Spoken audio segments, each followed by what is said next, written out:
sneak our clothes. But we didn't go naked. We wore bathing suits like most people do. Mm-hmm. You wear bathing suits to go into the ocean, okay? But this was in Hawaii. But we did have a meal and a bonfire and talk story around a campfire, which is still in world today. Boy Scouts, Girl Scouts do it. So there are many, many ancient rituals that people don't know that even churches have getaways and summer camp for their children. And all these world religions have rituals. So, you know, you shouldn't be pointing the finger at any one or any ritual until you know the ancient practice that it comes from and why you're doing it. The Wiccans have commonalities with Druidism. It's not really the same component, but we'll say that Druidism is an environmental component, and it's considered inspiration for the goddess movement and spirituality. So there, you'll find a lot of goddess movements, and I didn't know I was going to be chosen, and I didn't even discuss Wicca or anything. So this is sort of a thought-provoking journey I'm on that is gift-giving and talents and skills in this cyberspace culture we're creating.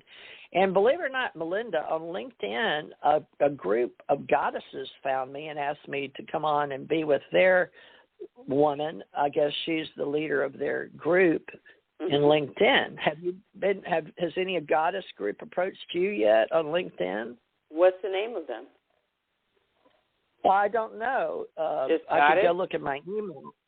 Is something goddess, G-O-D-D-E-S-S, is a goddess group movement and spirituality, and I guess they're doing videos, and I don't even know anything about them because they haven't. All they did is send me LinkedIn saying they'd like to interview me as a woman, you know, business entrepreneur in the goddess movement.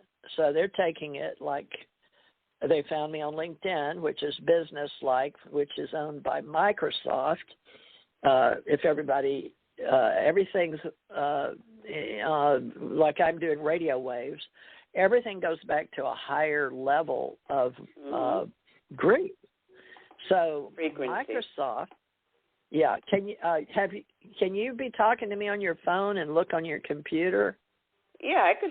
Whatever you tell me something, I could Google it or whatever. Well, just verify that LinkedIn is owned by Microsoft. I don't want to misspeak on Wicca radio show about groups. LinkedIn is an American business and employment-oriented online service that operates via websites and mobile apps.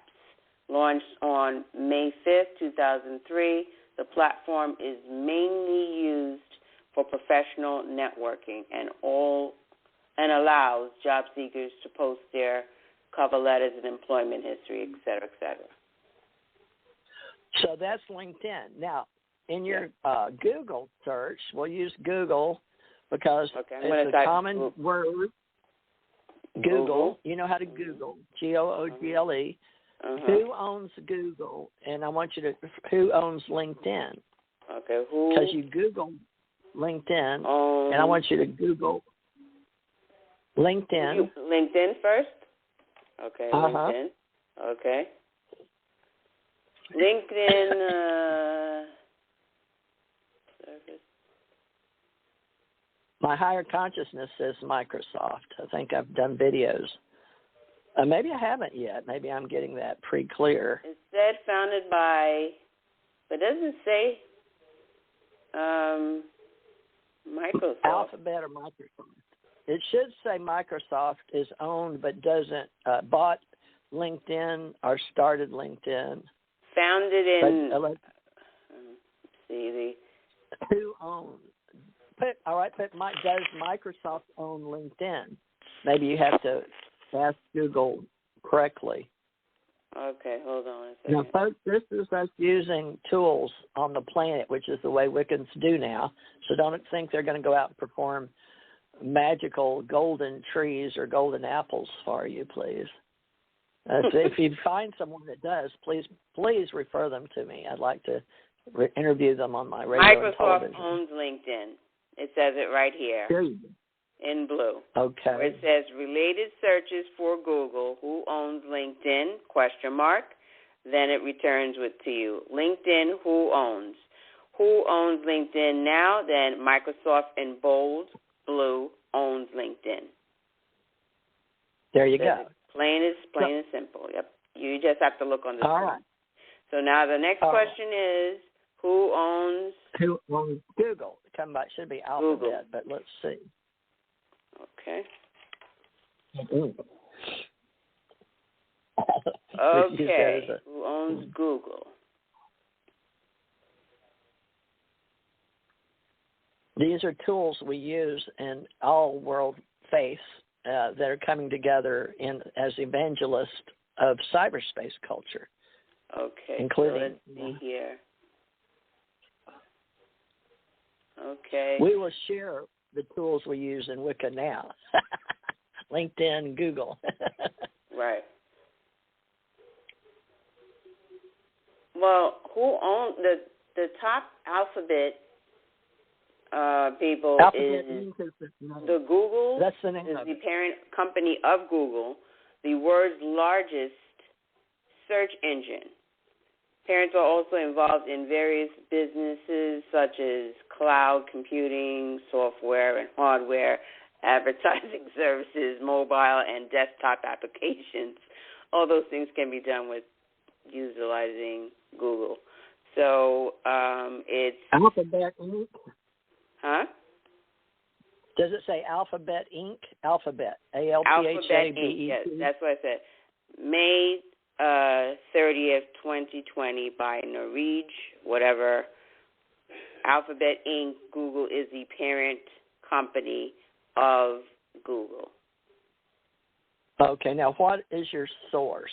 What are you citing to us on radio for all of our listeners out there listening to Wicca on TJMorrisETRadio on American Communications Online? Like our parent is American Communications Online. As of this month, I used my American Communications Online for my TJ Morris ET brand on Blog Talk Radio that is owned by Voxnest, that is owned, it was joined with Spreaker, SPREAKER, which I was already a member of, which is joined by iHeart, which I was already a member of. So iHeart Radio goes all the way up to what we're speaking on now. When I Googled who owns Google, it came up that Microsoft Bing did that, and then the whole thing with Alphabet Inc., Google is the parent company of Google and the world's largest search engine came up. So that's what I was using to explain and help us define who is responsible for Google. So you use the Google browser, right? Because we just know to go onto the internet. I asked the computer, who owns Google? And it's what came up.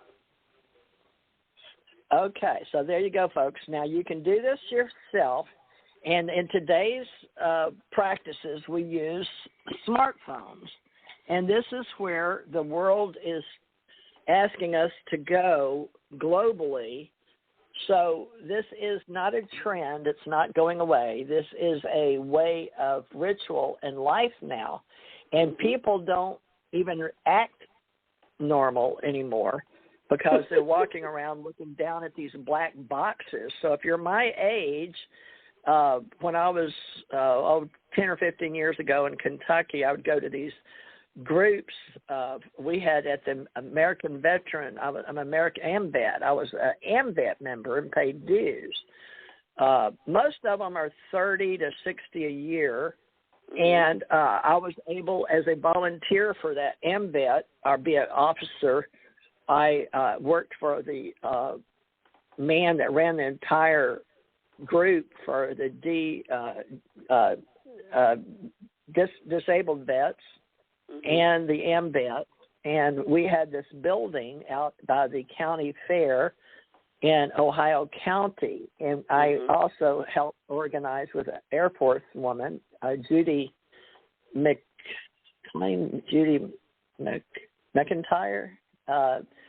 anyway, I forget her name. Gosh, it's been a long time now, folks. That was 93. So what is this, 2003? 28 years ago. Roughly, yeah. So it's a good we time started a huge festival, and the Ohio County Fair group, I remember a sheriff, he didn't like it so much. Because he is the one that helped book the Ohio County Fair. And so I learned a little about politics, and I started writing for the weekly newspaper there, 98 to 2003, till 2005. And I got to meet the governor of Kentucky and a lot of people, including from the movies, the reality show Survivor, there, because he came to speak and promote the Republican Party at the time here in Survivor. It wasn't the Naked Man. It wasn't the first Survivor. It was one of the others. But not that it matters now. But there's amazing groups. The point is, all of this is like Wicca ritual. They're observations that include festivals and celebrations. And various groups have those, and they'll even bring in food, carts, or have what I did with other people, invite vendors for businesses, entrepreneurs, and we would also have the fair, but we also had our own event called Bluegrass Events, and we had musicians come and play on the stage, and my husband ran the equipment. He was our sound man. He was guitar player and very good, Thomas Ray Morris, who's also a well-known artist, the spy, CIA for our government, and he worked out of country during his time, 80 to 93, for President Reagan. And he and I went on these rituals for the president at the time. It wouldn't matter because we had been in uniform, but we were hired as independent agent contractors for President Reagan in what's called hip pocket orders to find out about UFOs. Mm-hmm. So isn't that interesting that I'm bringing that up on the Wicca show? But it's an interpretation. There's a lot of correlations throughout this whole nest of conversations when, for the cosmos, you open that box, so. Open the cosmos, yes, Atlantis, Cosmos, the oracles, and how all these groups work is better when you membership. When it's like me and Melinda doesn't have to pay anything to come on this show because she did her due diligence by being gifted and finding me and telling me that she had desires, wishes, and we have wants, needs, and desires, wishes, and she wanted to grow on her spiritual path. But she didn't say that, really. She was more interested in doing radio, and she was already doing some radio on LinkedIn. And she started inquiring me, but you didn't come on my show, on my psychic show. You were inquiring entrepreneurially or as a woman in business, doing business at home, right? Yeah. And we discussed other different details and stuff like that, yeah. Yeah, on the first show. So there is a show, if you want to know who Melinda is, where Melinda introduced herself, didn't you, Melinda? Did you have a copy of that show? No, I don't have a copy of it. I know was it in May? I think so. I think you got started. So this is June, July. So we have a show of Melinda's history. If you're interested, she's in New Jersey and going to start a group there and be our Eastern Region Seaboard for all of our nature-based, including Feng Shui, which I asked her to help us in our real estate and our architectural design. But she's not here where I'm at in Gulf Breeze. She's in New Jersey. But she can handle the Eastern Seaboard. And you can tell by her accent it's not from the South. Have you always lived in New Jersey? No. I lived in New York my whole life. I'm a New Yorker, a native New Yorker. But you don't really talk Boston, but you don't really talk real strong New Jersey. We have television shows with that accent. But yours is more New York. Then it has I think it would be more New York. I mean, I lived in Brooklyn a good portion of my life, and lived in Long Island a good portion of my life, and, come out this way now. So I think my